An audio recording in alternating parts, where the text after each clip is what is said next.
Bonsoir, mesdames, mesdemoiselles, messieurs, bonsoir. Nabilaï Kamara, depuis Bruxelles, cher compatriote guinéen. Très bien, alors j'ai notre thème ce soir, un thème politique, n'est-ce pas? Alors voilà, c'est sur un certain Aboubakar Sidiki Kamara, autrement appelé Idi Amin, n'est-ce pas? En fait, c'est l'ancien ministre, disons, de la Défense. Oui, l'ancien ministre de la Défense, parce que depuis le 31 en fait, décembre dernier, alors voilà, nous ne reconnaissons plus en fait le gouvernement guinéen. En fait, il n'y a plus de ministre. Mamadi Doumbouya n'est pas le président. Donc, moi, je les appelle les anciens, n'est-ce pas? Alors, l'ancien ministre Aboubakar Sidiki Kamara, ministre de la Défense. Alors, mon thème sera sur lui. Je viens donc de l'écouter. En fait, actuellement, je crois qu'il est en tournée à l'intérieur du pays. Il passe par des casernes militaires. Alors, il était à Kindia, donc le camp militaire de Kindia et l'Abbé, exactement. Alors là, il tient des discours. Alors, il y a un discours qui a retenu mon attention. Alors, voilà, je dis tout simplement comme titre, Aboubakar Sidi Kamara est fou, mais il ne le sait pas. C'est un faux. Voilà, ça c'est mon thème, cher compatriote guinéen, que je vais maintenant développer. Très bien. Alors, comme toujours, chers compatriotes guinéens, en fait, mes saluts vont en fait à nos chers compatriotes, donc qui sont retenus par ces militaires égarés, par Mamadi Doumbouya, en fait, le fou Mamadi Doumbouya, en fait, et tout le groupe. Alors, je parle de Marwan Kamara. Marwan Kamara, mon salut, effectivement, donc, vous est adressé. Également, Ali Ouba, il y a Bilo, il y a Foni Kemangue. Alors, je les appelle des gens différents qui sont capables d'émettre pour la première fois, en fait, des actions, n'est-ce pas? Que personne d'autre n'a pu entreprendre antérieurement. N'est-ce pas? Ce sont nos héros, chers compatriotes guinéens. Très bien. Alors, ils sont aussi des propulseurs de notre processus démocratique. N'est-ce pas, chers compatriotes guinéens? Très bien. Alors, pour mon thème, maintenant, proprement dit.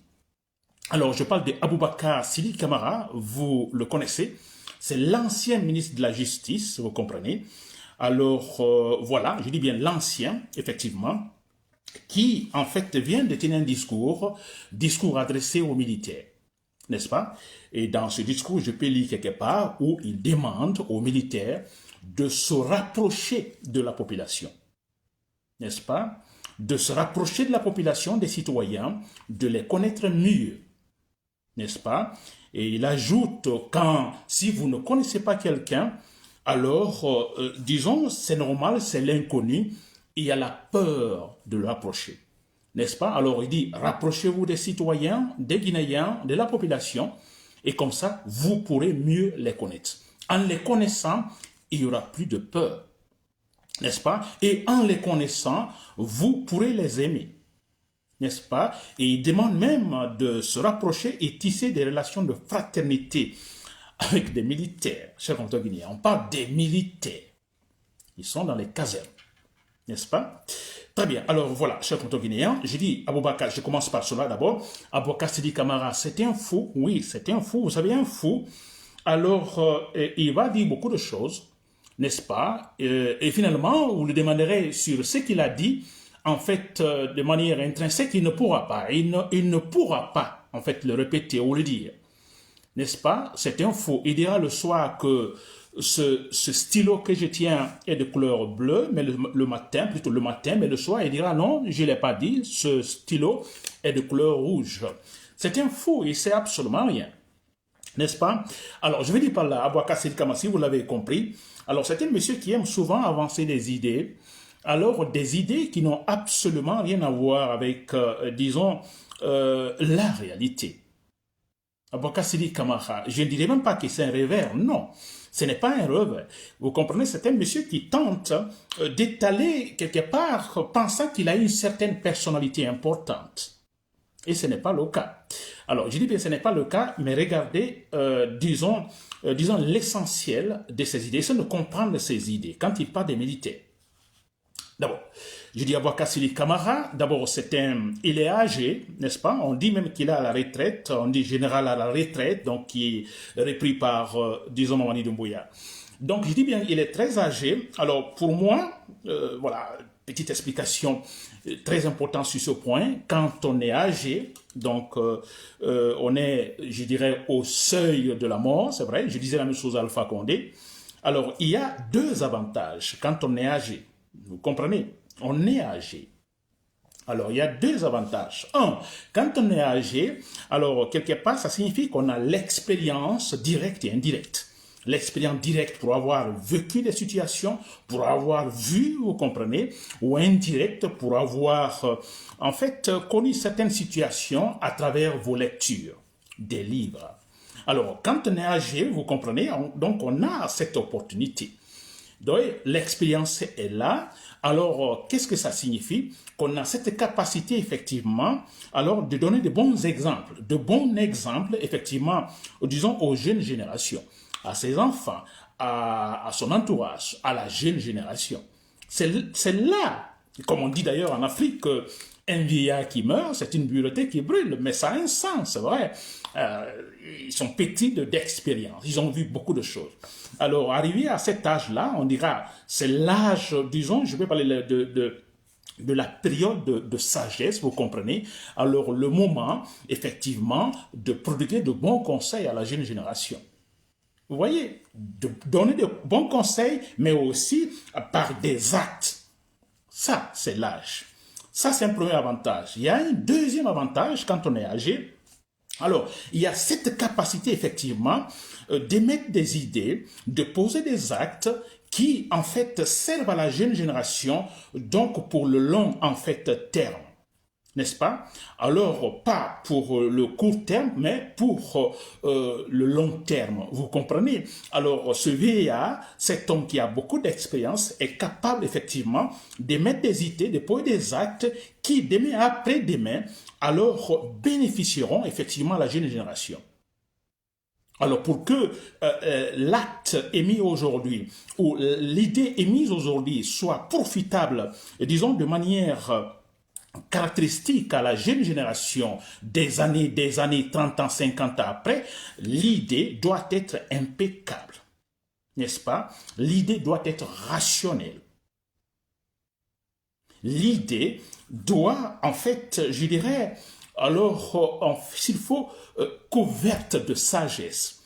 Et comme cela, on pourra en profiter. Et comme cela, elle ne va jamais disparaître.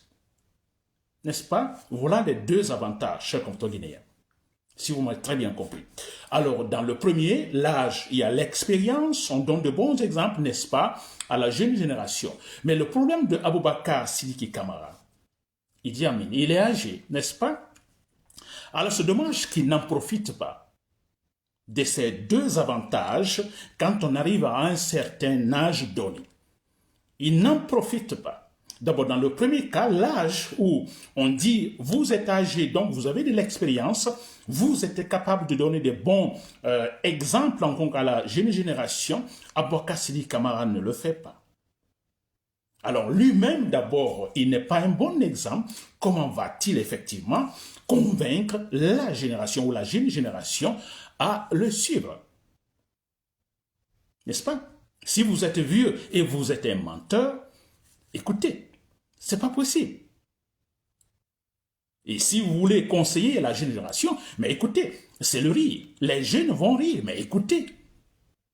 Lui-même, il a des problèmes, il n'a aucune sagesse. Comment va-t-il effectivement nous conseiller ou donner de bons exemples? C'est vrai. Je disais la même chose à Alpha Condé. Alors, dans l'autre cas de l'âge, écoutez, capable d'émettre des idées et qui soient profitables à long terme, je dis bien à long terme, et disons à la jeune génération, vous comprenez, alors Aboubacar Sidiki Camara s'est raté aussi. Il ne peut pas le faire. Quelle idée peut-il émettre aujourd'hui qui soit profitable donc à la génération future? Jamais. Une idée qui reste indéboulonnable. Vous comprenez? Qu'on ne peut pas déplacer. N'est-ce pas? Qui soit en fait fixe, immobile. Quelles que soient les tempêtes, quelles que soient les situations de la société. Peut-il capable de le faire? Il ne pourra pas le faire. C'est raté. Donc, disons, c'est un vieux raté. C'est un vieux raté, un vieux qui ment. Comment va-t-il effectivement émettre de bonnes idées? Qui va le croire? Très bien. Alors, je reviens sur ce qu'il raconte en s'adressant aux militaires. Et parce qu'il y a la peur, c'est vrai, il y a la peur que... Alors ça, déjà, j'ai toujours dit que ça, c'est inévitable. Mamadi Doumbouya chutera donc, disons, par la suite des actions militaires, c'est clair. Par la même manière, il est arrivé au pouvoir, il tombera. Ça, c'est inévitable. J'ai toujours dit, ce n'est pas moi qui le dis, ce sont les faits sur le terrain. Politiquement parlant, ce sont les faits sur le terrain. N'est-ce pas? Ce sont les faits sur le terrain. Ça, c'est clair. N'est-ce pas? Alors, il y a cette peur, finalement. Voilà, il doit faire les déplacements, aller dans les casernes militaires, s'adresser aux militaires. N'est-ce pas? L'autre fois, il disait, attention, essayez de rester dans le rang, n'est-ce pas? Fidèle, donc, au commandement, fidèle à Mamadi Doumbouya. N'est-ce pas? Il y a cette peur à Boubacar Sidi Camara. Maintenant, alors, ce qui est quand même ridicule, vraiment c'est un fou, ce qui est ridicule, c'est que les militaires doivent se rapprocher des citoyens. N'est-ce pas? D'abord, formellement, ce n'est pas vrai. Les militaires sont dans les casernes. Les militaires, que font-ils, que feront-ils ou que doivent-ils faire avec les citoyens dans les quartiers, les militaires? Pour quelle raison? Boubacar Sidi Camara, je ne sais pas si vous, en fait, aviez étudié cela. Le rôle réel des militaires. Ce n'est pas dans les quartiers, dans la cité, n'est-ce pas, où en fait un militaire doit chercher en fait une certaine relation de fraternité avec les citoyens. Ça m'étonne. Franchement, ça m'étonne. Des militaires. Tout récemment à Bruxelles, c'était le 13 donc, de ce mois, il y a eu une manifestation générale à Bruxelles, ça entre guillemets, parlant des militaires. Manifestation générale à militaires. C'est plutôt manifestation générale à Bruxelles. N'est-ce pas? En fait, c'est des manifestations politiques où il est question de dénoncer certaines décisions du gouvernement. N'est-ce pas? Que les manifestants trouvent donc mesures antisociales. N'est-ce pas? Et là, ça touche toutes les couches de la société, y compris les militaires. Et les militaires y étaient. Les militaires sont venus. Plus de 1000 militaires étaient là pour protester. N'est-ce pas? Que parce que ces mesures également les touchaient. Mais vous savez quoi? C'est interdit. C'est interdit. Un militaire, il doit être neutre. Un militaire ne doit pas protester. Un militaire ne doit pas faire grève. Ça, c'est dans la loi belge. Ça ne se fait pas. Le militaire, jamais. Quels que soient les problèmes, il ne proteste pas. Quels que soient les problèmes, pas de grève. Le militaire. Mais ils sont sortis. Comment? Il a fallu, effectivement, parce que, voilà, c'est la démocratie. Il y a aussi ce qu'on appelle le syndicat des militaires. Ce syndicat des militaires a formulé effectivement des demandes auprès du ministre de la Défense pour effectivement laisser les militaires également manifester leur mécontentement à l'égard des mesures donc, du gouvernement. Et voilà pourquoi le ministre a accepté, les militaires sont sortis. Mais vous voyez, le principe, le militaire, non. Alors quand Boubacar Sidi Camara dit, les militaires, rapprochez-vous des citoyens, mais écoutez, c'est comment cela? Des militaires? Jamais. Peut-être la police. Parce que quand on dit police, le nom même, l'origine même du mot police l'a cité.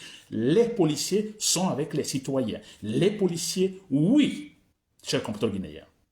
Boubacar Sidi Camara. N'est-ce pas? Alors, il dit, bon, écoutez, si vous vous rapprochez des citoyens, alors vous allez les connaître mieux. En les connaissant mieux, voilà, donc vous pourrez tisser des relations de fraternité. Et là, vous n'aurez plus peur d'eux. C'est incroyable, n'est-ce pas? Alors, moi, je me dis à Boubacar Sidi Camara, si vous me suivez, peut-être vous avez donné ce discours juste pour parler, mais tout est faux, n'est-ce pas? Dans le fond, c'est faux. La forme, tout est faux. N'est-ce pas? Tout est faux, parce que faux, d'ailleurs, le militaire ne doit pas s'approcher des citoyens, jamais. Et ensuite, Boubacar Sidi Camara. En Guinée, le militaire qui va rapprocher des citoyens, il y a des antécédents en Guinée. Nous savons qui sont ces militaires.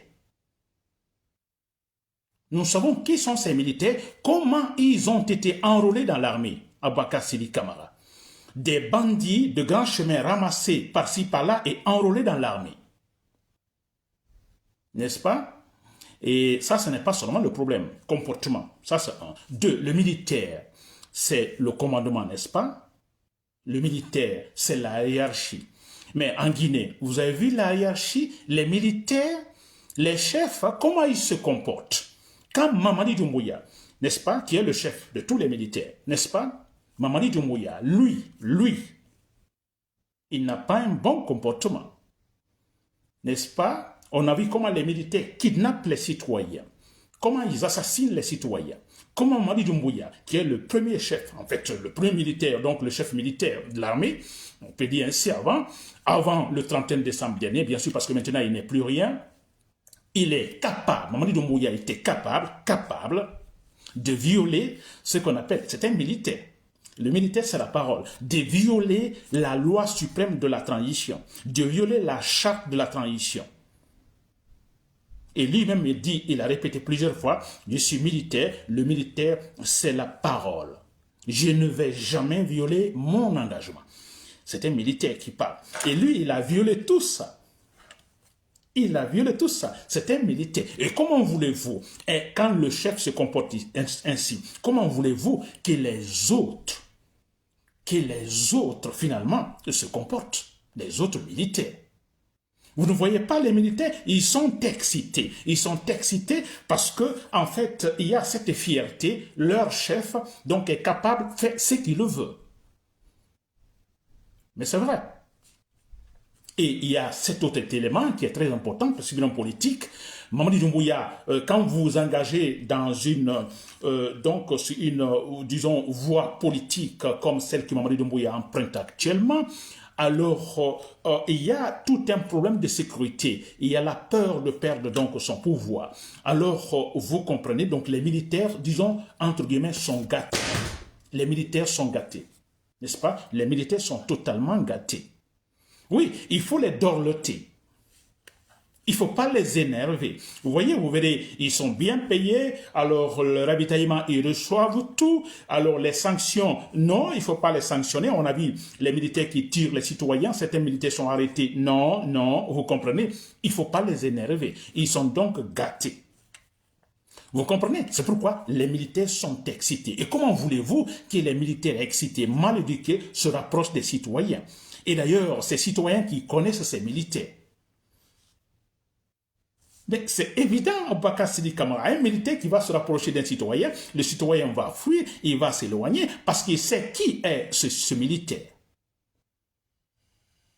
C'est quand même incroyable. C'est quand même incroyable. Les militaires, les citoyens, mais non, s'il vous plaît. Et il dit aux citoyens, il dit aux militaires, alors respectez les citoyens. Aboubacar Sidi Camara. Je reviens sur ce point qui est très important parce que c'est formel.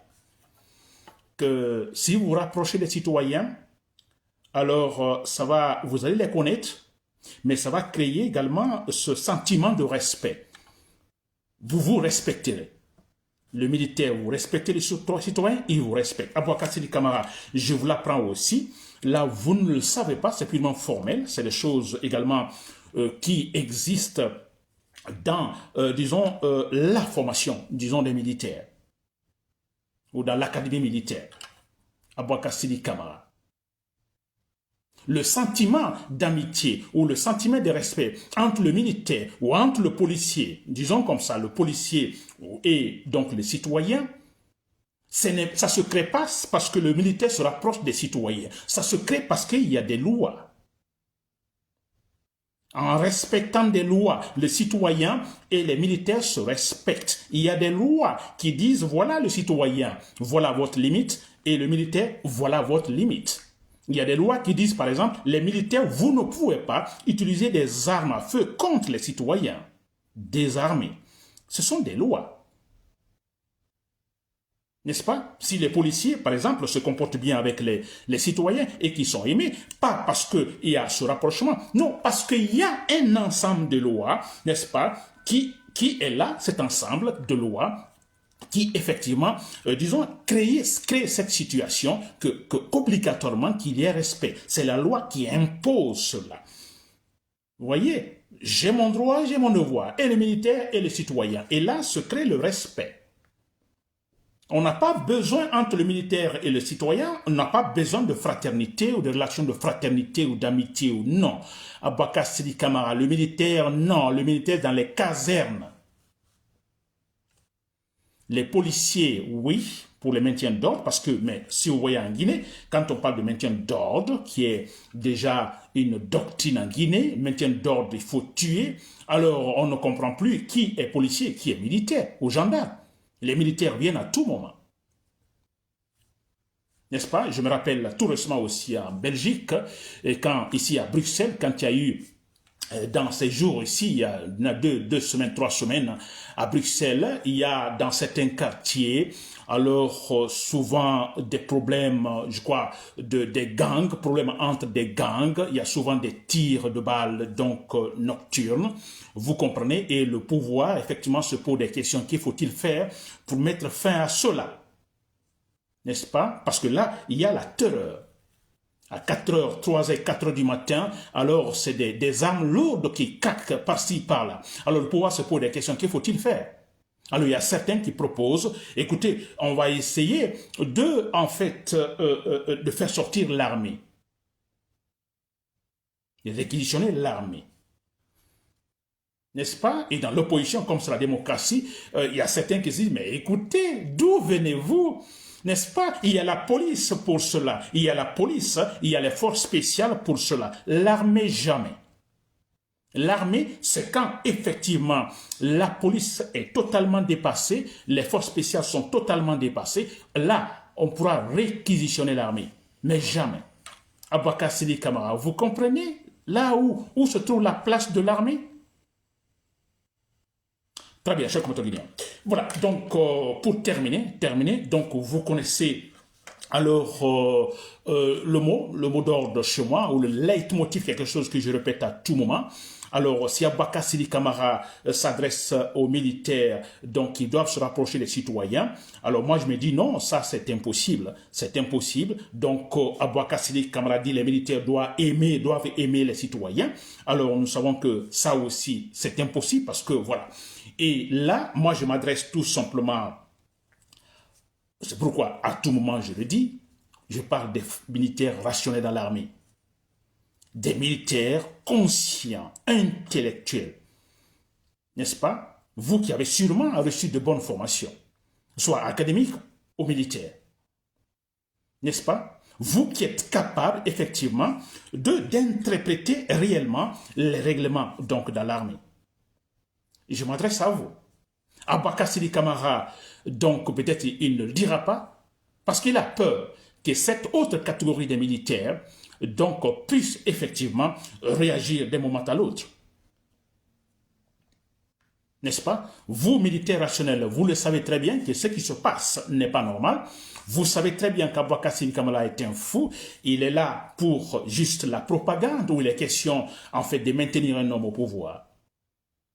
Vous le savez très bien, vous êtes rationnel. Et vous êtes rationnel, vous savez très bien que ce rapprochement qu'Aboubacar Sidi Camara parle, non, ce n'est pas possible. Formellement, non. D'ailleurs, c'est interdit. N'est-ce pas? Et que s'il faut parler de respect, donc de militaires à l'égard des citoyens, cela n'est pas imposé parce que le militaire se rapproche. Non, c'est imposé parce qu'il y a des lois, il y a des règlements que les militaires doivent suivre. En les suivant, effectivement, il n'y aura jamais de problème entre eux et les militaires, entre les policiers et les civils. N'est-ce pas? Et si les policiers respectent comme c'est écrit, n'est-ce pas, dans le code, comme c'est écrit que pendant le maintien d'ordre, vous ne pouvez pas utiliser les balles réelles sur les citoyens désarmés qui manifestent. Ces lois, ces règlements existent, qui ne sont pas en fait respectés. Vous, chers compatriotes dans l'armée, quand vous arriverez à renverser Mamadi Doumbouya, je suis convaincu à 100%, il y aura d'abord cette transition, disons, raisonnable, rationnelle, n'est-ce pas? Et vous battrez effectivement pour que le Guinéen apprenne une fois pour toutes à respecter la loi. Parce qu'on ne le fait jamais. On ne le fait pas. On respecte la loi. On respecte ses engagements. Quand on respecte les lois, mais écoutez, automatiquement, il y a la bonne ambiance entre tous les citoyens, entre les gouvernés et les gouvernants, entre les policiers et les citoyens. Ça, c'est clair et net, chers compatriotes guinéens. Voilà, c'était Nabil Kamara depuis Bruxelles. Merci pour l'écoute. Voilà, bonne soirée.